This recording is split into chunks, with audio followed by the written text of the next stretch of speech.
WH word দিয়ে join করতে গেলে কিভাবে জয়েন করতে হয়, ডব্লিউএইচ ওয়ার্ডস যেগুলো আছে সবকটা কি জয়েনিং করতে কাজে লাগে, আর যখন এগুলো ইউজ হয় কোন কোন বিষয়গুলো মাথায় রাখতে হয়, কোন সেন্সটা খেয়াল করলে পরে আমি অতি সহজে বুঝতে পারবো কোন ডব্লিউএইচ ওয়ার্ডটা এখানে বসবে, এই সমস্ত বিষয় আলোচনা করার জন্য আজকের এই ভিডিওটা। এখানে আমরা বেশ কিছু এক্সাম্পলসের মধ্যে দিয়ে বুঝে নেব কীভাবে জয়েনিংটা আমরা করছি এবং সেক্ষেত্রে কোন কোন ডব্লিউএইচ ওয়ার্ড আমরা কোন কোন ক্ষেত্র অনুযায়ী ব্যবহার করছি। আজকের এই ভিডিওর পরে তোমাদের এই ডব্লিউএইচ ওয়ার্ডসগুলো নিয়ে জয়েন করার সময় আর কোনো সমস্যা কিন্তু তোমরা ফেস করবে না। তো দেখো এখানে আমি অলরেডি লিখেছি যে জয়েনিং উইথ অল ডব্লিউএইচ ওয়ার্ডস। তো যে কটা ডব্লিউএইচ ওয়ার্ডস আছে আমরা জানি 9টা ডব্লিউএইচ ওয়ার্ড, সেই 9টা ডব্লিউএইচ ওয়ার্ডস দিয়ে কীভাবে জয়েন করতে পারি সেটা এখানে দেখে নেব। খুবই সিম্পল একটা কনসেপ্ট, এখানে একদম সাধারণ কিছু কিছু লাইন্সের মধ্যে দিয়ে আমরা বিষয়টাকে বুঝবো এবং তাহলে দেখবে এই বিষয়টা নিয়ে কোনো কনফিউশন পরবর্তীকালে আর তোমরা ফেস করছো না। প্রথম লাইনটা লক্ষ্য করো, I know Rohit he is a great guy. মানে আমি রোহিতকে জানি, I know Rohit he is a great guy, সে একটা খুব ভালো ছেলে, ভালো লোক। তো এইখানে দুটো লাইনে লক্ষ্য করো কোন বিষয়টাকে ফোকাস করা হয়েছে।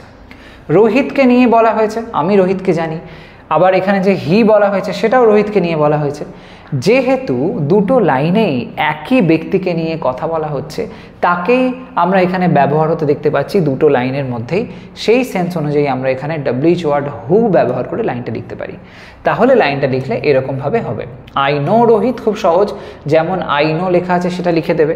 যে বিষয়টা কিনা কমন পাচ্ছি না সেই বিষয়টা অবশ্যই লিখতে হবে, যেটা কমন পাচ্ছি অর্থাৎ রোহিত, সেই বিষয়টাকে কিন্তু আমরা আর কি ডব্লিউএইচ ওয়ার্ড হু দিয়ে একটা বিষয়কে সাবস্টিটিউট করে দেবো, বা সেটাকে আমরা বলতে পারি ওটাকে রিমুভ করে দিয়ে তার পরিবর্তে হু লিখবো। খেয়াল রাখবে যেটা বেশি পাওয়ারফুল সেটাকে রাখতে হবে, যেমন রোহিত আর হি এর মধ্যে রোহিত শব্দটা কিন্তু বেশি গুরুত্বপূর্ণ, নাম বোঝা যাচ্ছে, আর অন্যদিকে হি এর মধ্যে দিয়ে নামটা বোঝা যাচ্ছে না, তাই জন্য হিটাকে তুলে দিয়ে ওখানে লিখবো হু। আই নো রোহিত, আমি লিখলাম রোহিত, আই নো রোহিত, যে হু, হু এর ব্যবহার আমরা যে সেন্সে করে থাকি, আই নো রোহিত হু, এই হি অর্থে ব্যবহার করলাম হু। তো এরপরে হি লেখার দরকার নেই, আই নো রোহিত হু, তারপরে বাকি যে অংশটা এখান থেকে থাকছে এই পার্টটা লিখতে হবে, I know Rohit who is a great guy. I know Rohit who is a great গাই, আমি জানি রোহিতকে, আমি চিনি রোহিতকে, যে হয় একটা ভালো লোক। এরকমভাবে এখানে দেখলাম আমরা তাহলে লিঙ্কার হিসাবে হু ব্যবহার হলো। পরের লাইনটা, Arijit Singh is an awesome singer. Arijit Singh হয় একটা অসাধারণ গায়ক, হি ইজ ভেরি পোলাইট, সে খুব নম্র বা ভদ্র। এই যে কথাটা বলা হয়েছে দুটো লাইনে দেখো আগেরটারই মতন একজন ব্যক্তিকে নিয়ে বলা হয়েছে, অরিজিৎ সিংকে নিয়ে বলা হয়েছে, তাহলে এখানেও আমরা কিন্তু হু ব্যবহার করতে পারি। এরকম ধরনের যখন দুটো লাইনে একই ব্যক্তিকে নিয়ে বলবে, বা অনেক সময় দেখা যায় পশু পাখির কথাও বলা হচ্ছে, সেরকম ক্ষেত্র অনুযায়ী আমরা হু ব্যবহার করে করতে পারি। তাহলে লাইনটা লিখলে এরকমভাবে বলা যাবে যে Arijit Singh is an awesome singer, he is very polite. তো প্রথমে লিখবো অরিজিৎ সিং, তারপরে একটা কমা দিয়ে এই যে ইজ অ্যান অসাম সিঙ্গার এখানে আমরা হু দিয়ে লিখতে পারি। Arijit Singh who is an awesome singer, who is an awesome singer, এক্ষেত্রে একটা কমা দিতে পারো এই হু এর আগে, এবং এই হু এর ক্লজটা কমপ্লিট হয়ে যাওয়ার পরে, সাবঅর্ডিনেট ক্লজটা শেষ হওয়ার পরে আরেকটা কমা। তারপরে এইখানে যেটা হি রয়েছে এটা লেখার প্রয়োজন নেই, কারণ ওই হি সেন্সে হু এখানে আমরা লিখে দিয়েছি, ডাবল করে আর লাগবে না, শুধুমাত্র বাকি অংশটা লিখবে, is very polite, is very polite. এটাকে তোমরা আরেকভাবেও লিখতে পারো, Arijit Singh who is an awesome singer is very polite, এরকম লিখলাম। আবার যদি আমরা ওই অংশটাকে আগে নিয়ে লিখি তাও খুব একটা ভুল হবে না, Arijit Singh who is very polite is an awesome singer, এরকমভাবেও বলতে পারি। সেক্ষেত্রে এই স্ট্রাকচারটাকে আগে নিয়ে আসতে হবে, হিটা বাদ দিয়ে ওখানে লিখতে হবে who, Arijit Singh comma who is very polite is an awesome singer, দুটোই চলবে। এখন যেটা কথা, ভুল যেটা অনেকে করে ফেলে, এরকম সেন্স অনুযায়ী Arijit Singh is an awesome singer লেখার পরে তারপরে হু দিয়ে ফেলে, তো সেক্ষেত্রে হু ইজ ভেরি পোলাইট ওই জায়গায় কিন্তু হবে না। মনে রাখবে এই হু ডব্লিউএইচ ওয়ার্ড যখন ব্যবহার হচ্ছে, যার জন্য ব্যবহার হচ্ছে তার পাশেই তাকে রাখতে হয়, মূল বিষয়টার পাশে। অসাম সিঙ্গার তো যে কেউ হতে পারে, অরিজিৎ সিং কিন্তু নয়, তো সেই সেন্সে এখানে অরিজিৎ সিং যে স্পেসিফাই করা হচ্ছে সেটাকে বোঝাতে গেলে তোমাকে তার পাশে হু রাখতে হবে। অসাম সিঙ্গারের পাশে রাখলে তুমি বুঝতে পারবে না বা বোঝাতে পারবে না বা সঠিক হবে না, সেই সেন্স অনুযায়ী এটা মনে রেখো। পরেরটা, I gave him a pen, it had no ink. তো এখানেও আগেরটাতে আমরা দেখলাম হু ব্যবহার হয়েছিল, এবার পরের লাইনটা দেখো কিসের ব্যবহার হয়। I gave him a pen, it had no ink. আগেরটাই হয়েছিল প্রাণীর কথা বা মানুষের কথা, এখানে কিন্তু আসছে বস্তু। তো এখানে আসছে পেনের কথা, আমি তাকে একটা পেন দিয়েছিলাম, ইট হ্যাড নো ইঙ্ক, পেনটার কোনো কালি ছিল না। তো এইখানে এই যে লাইনটা, দুটো লাইনে দেখতে পাচ্ছি পেন আর ইট, যেটা কিনা পেনকে নিয়ে বলা হয়েছে, এরকম বস্তুকে, সেম বস্তুকে নিয়ে যখন বলা হবে আমরা হুইচ ব্যবহার করে লাইনটা বলতে পারি। তাহলে লাইনটা এরকম হবে, I gave him a pen, লিখে দাও যেরকম আছে, I gave him a pen, যেটা হুইচটা কিসের জন্য বসলো, পেনের জন্য। পেনের এখানে আরেকটা আমরা কি প্রোনাউন দেখেছি যেটা পেনকে বোঝাচ্ছে, ইট। এবার এই ইটের ব্যবহার আর করবো না, ঠিক যেরকম হুইচ মানে হু যখন বসেছিল হি সরিয়ে দিয়েছিলাম, সেমভাবেই ইটের জন্য যেহেতু হুইচ বসছে তো সেই ইটটাকে সরিয়ে দেবো। I gave him a pen which had no ink, I gave him a pen which had no ink. পরেরটা দেখো, the bat looks sturdy, it is made of English willow. The bat looks sturdy, it is made of English willow. ব্যাটটাকে দেখে মনে হচ্ছে বেশ শক্তপোক্ত, এটা English উইলো কাঠ দিয়ে তৈরি হয়েছে। তো এই সেন্সে এখানে দুটো লাইনে কিসের কথা বলা হয়েছে, ব্যাটের কথা বলা হয়েছে। তো সেই সেন্সে আমরা অবশ্যই আগে যেরকম করলাম হুইচের ব্যবহার, সেমভাবে এটাও করতে পারি, বস্তু বোঝাচ্ছে, তো সেই ক্ষেত্রে আমরা হুইচ দিয়ে লাইনটা লিখব। তাহলে দ্য ব্যাট লুক স্টার্ডি, প্রথমে লেখো the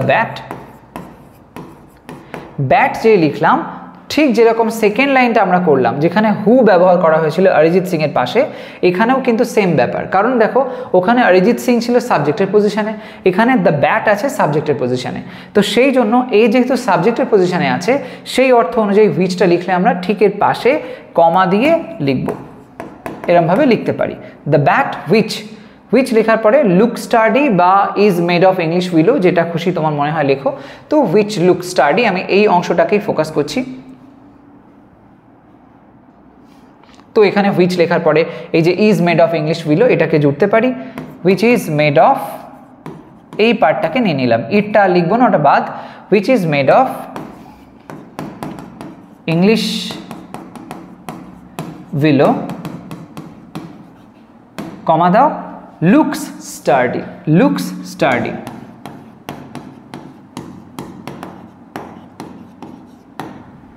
okay, the bat which is made of English willow looks sturdy. তো এখানে which এর ব্যবহার হলো যেটা ব্যাটকে ফোকাস করলো, দুটো লাইনেই একই বস্তুর কথা বলা হয়েছিল, তাই জন্য which বসালাম। পরেরটা দেখো, I visited your home, I went there for the first time. I visited your home, আমি তোমার বাড়িতে গেলাম। I went there for the first time, আমি সেখানে তোমার বাড়িতে গেছিলাম প্রথমবার। তো এখানে দুটো লাইনে কোন বিষয়টার কথা বলা হয়েছে, আমার কথা নয়, তোমার কথা নয়, মেইনলি ফোকাসে আসছে তোমার বাড়িতে আমি গিয়েছিলাম। যখন কোনো রকম জায়গার কথা বোঝাচ্ছে সেই সেন্সে আমরা ওয়্যার ব্যবহার করতে পারি। যখন কোথাও জায়গা বোঝাবে ওয়্যার ব্যবহার করবে। তো সেই সেন্স অনুযায়ী আমরা যেখানে অর্থে ওয়্যার বলে থাকি সেটা লিখব। I visited your home, তো I visited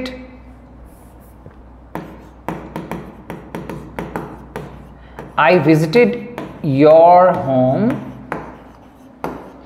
যেখানে where, এই যে there সেন্সটা এই অর্থতেই where চলে আসলো, তো thereটা আমরা লিখব না।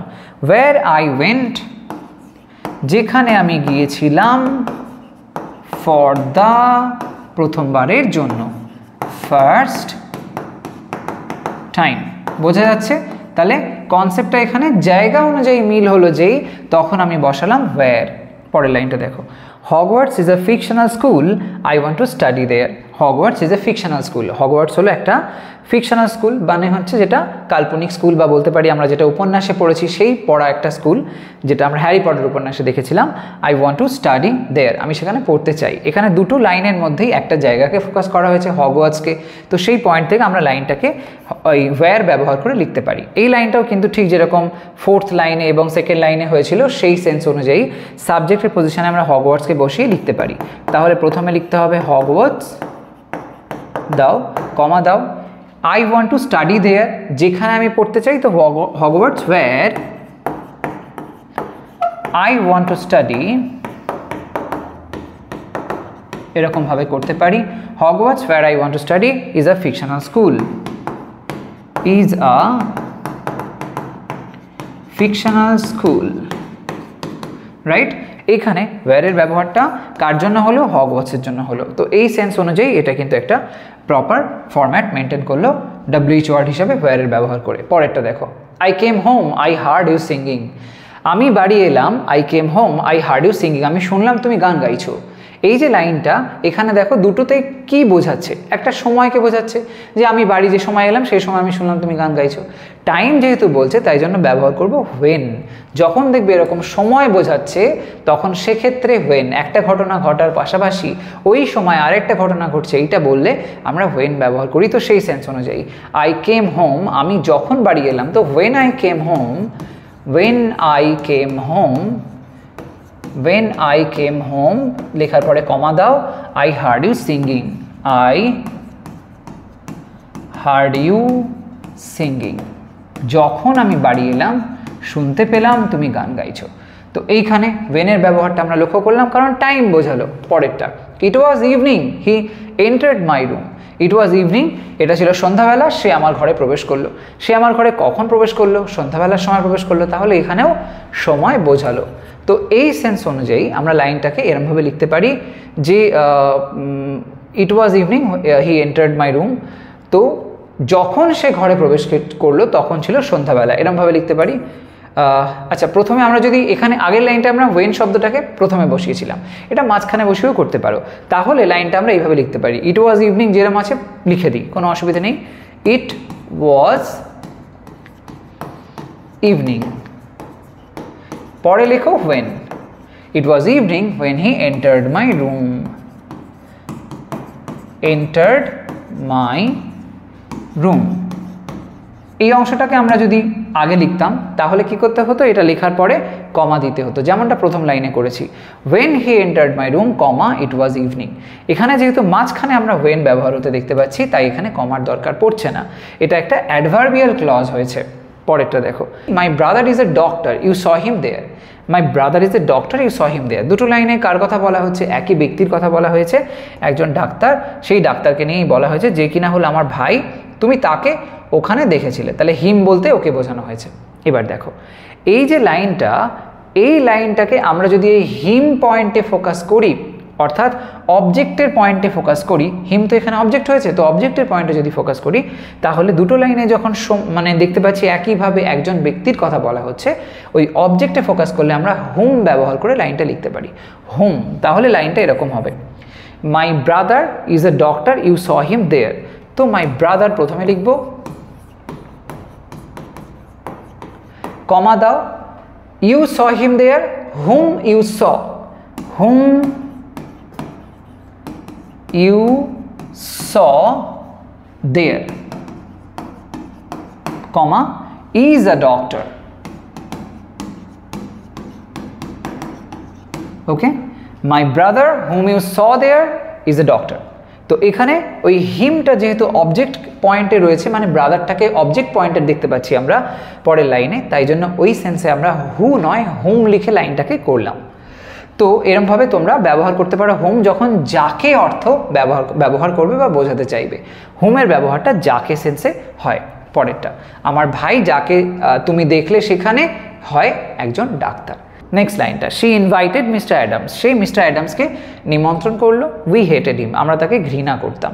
তো এখানে দুটো লাইনে মিস্টার অ্যাডামসের কথা বলা হয়েছে এবং মিস্টার অ্যাডামস আছে অবজেক্টের পজিশনে, তাহলে হুম ব্যবহার করতে পারি। লাইনটা আমরা তাহলে এইভাবে লিখতে পারি, শি সে ইনভাইট করলো, কাকে ইনভাইট করলো, মিস্টার অ্যাডামসকে, মিস্টার অ্যাডামস যাকে, হুম যাকে আমরা ঘৃণা করতাম, হুম উই হেটেড। তাহলে এখানে হুমের ব্যবহার হলো, যেটা কিনা অবজেক্ট পজিশনে যখন দেখলাম ব্যক্তিকে বোঝাচ্ছে সেই অর্থে হুম লিখলাম। পরের লাইনটা, আই নো দ্য ম্যান, আমি লোকটাকে চিনি বা জানি, his car is parked outside, তার গাড়িটা বাইরে রয়েছে। যখন দেখবে কোনো ব্যক্তি, যে ব্যক্তির কথা বলা হয়েছে প্রথম লাইনে বা দ্বিতীয় লাইনে, সেই ব্যক্তির কোনো একটা জিনিস তার অধিকারে আছে এরকম পয়েন্টকে হাইলাইট করা হয়, সেই সেন্স অনুযায়ী আমরা তখন সেখানে হুজ ব্যবহার করি। হুজ, যার অর্থ বোঝাতে। তো আই নো দ্য ম্যান, ওই লোকটা যার অধিকারে থাকা একটা জিনিস কি, হিজ কার, তার গাড়িটা, কারটা বোঝানো হচ্ছে। এরকম যখন হিজ হার এরকমভাবে কিছু বলা হচ্ছে, তার মানে তার অধিকারে আছে বোঝাচ্ছে, পজেসিভ সেন্সটা বোঝাচ্ছে, সেই অর্থ অনুযায়ী আমরা যেই যাব তখন হুজ ব্যবহার করে জুড়তে পারি, মানে যার অর্থে। তো আই নো দ্য ম্যান, আমি লোকটাকে চিনি, আই নো দ্য ম্যান, লোকটাকে চিনি যার গাড়ি বাইরে পার্ক করা, whose car is parked outside. I know the man whose car is parked outside. তাহলে এখানে হুজের যে ব্যবহারটা হলো ওই লোকটাকে নিয়ে বোঝাচ্ছে, ম্যানকে বোঝাচ্ছে। পরেরটা দেখো, সেম সেন্সে এখানেও আরেকটা আমরা হুজ দেখব। হি saw the boy, সে ছেলেটাকে দেখতে পেল। His toy was stolen, তার খেলনাটা চুরি গেল, তার খেলনাটা চুরি হয়ে গিয়েছিল। তো এটা কারোর দ্বারা হয়েছিল, প্যাসিভ আছে এই জায়গায়। তো এখানে দুটো লাইনের ক্ষেত্রেই আমরা সেই ছেলেটার কথা দেখতে পাচ্ছি। প্রথম লাইনে ছেলেটা এবং দ্বিতীয় লাইনে তার পজিশনে থাকা বা তার অধিকারে থাকা কোনো একটা বিষয়, কোনো একটা জিনিস, যেমনটা আগের লাইনে হিজ কার ছিল, এখানে আছে হিজ টয়। তাহলে অবশ্যই হুজ মানে যার করে লিখতে পারি। তো হি স দ্য বয়, এটা লিখলাম। হিজ সেন্সে হুজ লিখবো, লেখা যাক হুজ টয়, যার খেলনাটা চুরি হয়ে গিয়েছিল, ওয়াজ স্টোলেন। হলো, তাহলে হুজের ব্যবহার যার অর্থে এখানে আমরা দেখতে পেলাম। পরের লাইনটা দেখো, নেক্সট যে বিষয়টা আসছে, he is angry, I know the reason, সে রাগী, আমি জানি কারণটা, আমি জানি কি কারণে সে রেগে আছে। এই যে বিষয়টা যখন দেখবে এরকম কোনো কারণ বোঝাচ্ছে, সেক্ষেত্রে ওয়াই ব্যবহার করে লাইনটাকে লিখতে পারো। তখন সেক্ষেত্রে এই শেষের অংশটাকে প্রথমে আনতে হবে। তাহলে লাইনটা আমরা এইভাবে লিখবো, I know the reason, I know the reason why he is angry, why he is angry। এই যে লাইনটা করলাম, এখানে why এর বিষয়টা, কারণটা কি সেটা বোঝাচ্ছে। এইখানে আমি জানি কারণটা কেন সে হয় রাগী, এখানে যদি দ্য রিজন ব্যবহার না করে why বলতাম তাও হতো। I know why he is angry, পার্থক্যটা হচ্ছে ক্লজটা আলাদা হতো। এখানে ওয়াই পয়েন্ট করছে রিজনকে, তো বেসিক্যালি এটা একটা অ্যাডজেক্টিভ ক্লজের মতন কাজ করছে। কিন্তু যদি আমি রিজনটা সরিয়ে দিয়ে বলতাম I know why he is angry, তাহলে ওটা নাউন ক্লজ হয়ে যেত। প্রশ্ন করে দেখতাম যে আমি কি জানি, তখন বলতে যে হোয়াই হি ইজ অ্যাংরি এটা জানি, তাহলে সেটা হয়ে যাচ্ছে অবজেক্টের মতন, তাই জন্য ওটা হয়ে যাচ্ছিল নাউন ক্লজ। এখানে হোয়াইটা কিন্তু সেটা হবে না, আমি কি জানি সেটা হলো দ্য রিজন, তাহলে দ্য রিজন এখানে সেই নাউন হিসেবে আনসারটা দিয়ে দিচ্ছে। তাহলে হোয়াই পার্টটা কিন্তু আসলো না। হোয়াই এখানে দ্য রিজনকে ফোকাস করছে, যেটা একটা নাউন, যেহেতু হোয়াই রিজনকে ফোকাস করছে সেই জন্য ওটা অ্যাডজেক্টিভ ক্লজ হয়ে যাচ্ছে। কিন্তু দ্য রিজন না দিলেই হয়ে যেত নাউন ক্লজ বা নমিনাল ক্লজ। পরেরটা দেখো, she was crying, you didn't know the reason, সে কাঁদছিল, তুমি জানতে না কারণটা কি। একই বিষয়, আগেরটারই মতন। তো কি করব, you didn't know the reason, ওটাকে আগে নিয়ে এসো, লিখে দাও যেরকম আছে সেরকম, you didn't know the reason লিখলাম। তারপর লিখে দেবো একইভাবে ওয়াই, কেন সে কাঁদছিল, ওয়াই she was crying। হলো, you didn't know the reason why she was crying, you didn't know the reason why she was crying। তো why হলো এখানে লিঙ্কারটা। পরের লাইনটা দেখো, I say something to you, follow it, আমি তোমায় কিছু বলি, তুমি সেটা অনুসরণ করো, এটা অনুসরণ করো। এই যে কথাটা বলা হয়েছে এখানে দেখো, বলা হয়েছে সামথিং, সেটাকে এখানে ইট বলে বলা হয়েছে। এরকম সেন্স যখন আসে তখন সেক্ষেত্রে আমরা হোয়াট ব্যবহার করতে পারি। Okay, what. তাহলে লাইনটা আমরা এরকমভাবে বলবো, I say something to you, follow it. তো এরকমভাবে বলবো, প্রথমে ফলো শব্দটাকে নিয়ে এসো, ফলো করো যা আমি তোমায় বলি, follow what I say. Something অর্থে হোয়াট ব্যবহার হলো, what I say to you. কেমন, তাহলে এখানে হোয়াট আমরা দেখতে পাচ্ছি সামথিং সেন্সে। Follow what I say to you, এখানে ইট এর ব্যবহার আর দরকার হলো না, কারণ অলরেডি আমি হোয়াট বলে দিয়েছি, যেটার মধ্যে দিয়ে সামথিং এবং ইট দুটোকেই বুঝিয়ে দিল। তো সেই সেন্সে আমি একবার হোয়াট লিখলেই হয়ে যাচ্ছে। Follow what I say to you. পরেরটা, something is wrong with him, it is unknown. একইভাবে এখানেও করতে পারি, something is wrong with him, এখানে সামথিং আছে, তাহলে সেই সেন্স অনুযায়ী আমরা করব হোয়াট। আবার এখানে রয়েছে ইট, যে ইটটা সামথিংকে ফোকাস করছে, একই সেন্স আসছে আগেরটারই মতন। তাহলে something is wrong with him, তো এই সামথিংয়ের জায়গায় আমি বসাবো what. What is wrong with him, what is wrong with him, ওর সাথে কি খারাপ হয়েছে বা ওর কি ভুল বিষয় আছে সেটা অজানা, ইজ আননোন।